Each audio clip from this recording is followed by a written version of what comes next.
Properties of the movement method. There are a lot of properties of the movement method, but here we discuss just some few important properties. The first one, that is method is very easy to calculate, and it provides consistent estimator under the weak law of large numbers.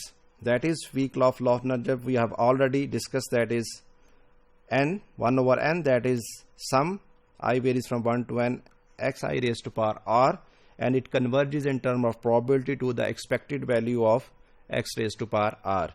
So as we see that the movement method is very easy to calculate and it provides a consistent estimator. Second one, in some cases, कुछ ऐसे cases होते हैं कि जहां हमारे पास जो दूसरे methods हैं, जैसे कि लाइकलीहुड मेथड है हमारे पास, वहां हम एस्टिमेटर्स हमारे पास ट्रैक्टेबल नहीं होते, हम उसको फाइंड आउट करने में हमें काफ़ी दुश्वारी पेश आ जाती है. ख़ास तौर पे जब हम MLE की बात करते हैं तो वहाँ हमारे पास अक्सर नॉन लीनियर इक्वेशंस आ जाती हैं. तो ऐसी सिचुएशन में हमें मूवमेंट एस्टिमेटर निकालने में काफ़ी प्रॉब्लम फील होती है. तो मूवमेंट मेथड जो है हमारे पास, ये कंपैरेटिवली दूसरे मेथड्स की निस्बत हमें क्विकली प्रोवाइड करता है एस्टिमेटर, और इसको हैंडल करना भी हमारे लिए कंपैरेटिवली भी आसान होता है as compare to the other method. तीसरा जो इसमें सबसे इंपॉर्टेंट जो इसकी प्रॉपर्टी है कि ये मेथड काफ़ी हेल्पफुल होता है इनिशियल वैल्यू को गेस करने के लिए. बाज़ दफ़ा ऐसे होता है कि जब हम MLE को यूज़ कर रहे होते हैं, मैक्सिमम लाइकलीहुड मेथड को यूज़ कर रहे होते हैं, तो ख़ास तौर पे जब हमारे पास नॉन लीनियर इक्वेशंस एग्जिस्ट करती हैं तो हमें उधर उसको सॉल्व करने के लिए कोई आइटरेटिव मेथड यूज़ करना पड़ता है, जैसे कि हम ऑलरेडी इस चीज़ को स्टडी कर चुके हैं, Newton ration methods and something like that. जो भी हम आइटरेटिव मेथड यूज़ करते हैं उसके लिए हमें इनिशियल गेस चाहिए होता है कि हम इनिशियल गेस देंगे तो फिर आगे हम इक्वेशन को फर्दर एवेल्यूएट कर देते हैं. और ख़ास तौर पे ये चीज़ अकर करती है जब हमारे पास एक से ज़्यादा नॉन लीनियर इक्वेशंस आ जाती हैं और उनको सॉल्व करने के लिए हमें इनिशियल गेस देना पड़ता है पैरामीटर्स के लिए, और इनिशियल गेस फाइंड आउट करने का कोई hard and fast rule available नहीं है. एक तरीका तो ये है कि हम मूवमेंट एस्टिमेटर उनके निकालें और वही हम as a initial guess use करके मैक्सिमम लाइकलीहुड एस्टिमेट को कैलकुलेट कर लें.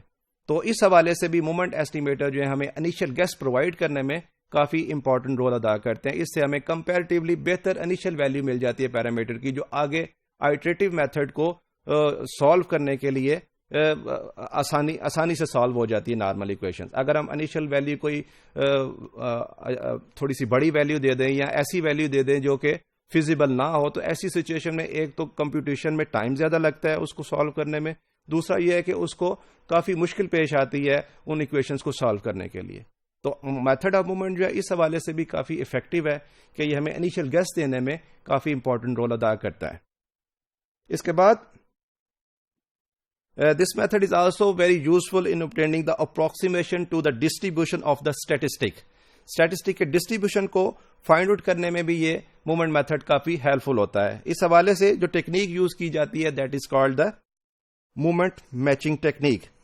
मूवमेंट मैचिंग टेक्निक बेसिकली क्या है कि movement matching of A distribution of any statistic can be matched with those of any other distribution which has the similar form.